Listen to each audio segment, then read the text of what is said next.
ہم تو مائل بکرم ہیں، کوئی سائل ہی نہیں، راہ دکھلائیں کسے، رہروے منزل ہی نہیں۔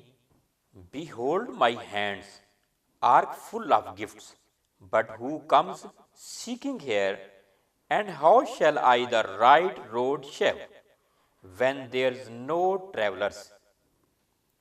مفسر قرآن نے اس شعری کا ربط جو جوڑا ہے سورۃ الرعد آیت نمبر 27 کے ساتھ منسوب کیا ہے، وَيَقُولُ الَّذِينَ كَفَرُوا لَوْلَا أُنزِلَ عَلَيْهِ آیَةٌ مِّن رَبِّهِ قُلْ إِنَّ اللَّهَ يُضِلُّ مَن يَشَاءُ وَيَهْدِي إِلَيْهِ مَنْ أَنَابَ۔ اور کافر کہتے ہیں کہ اس پیغمبر پر اس کے پروردگار کی طرف سے کوئی نشانی نازل نہیں ہوئی، کہہ دو کہ اللہ جسے چاہتا ہے گمراہ کرتا ہے، اور جو اس کی طرف رجوع کرتا ہے اس کو اپنی طرف کا راستہ دکھاتا ہے۔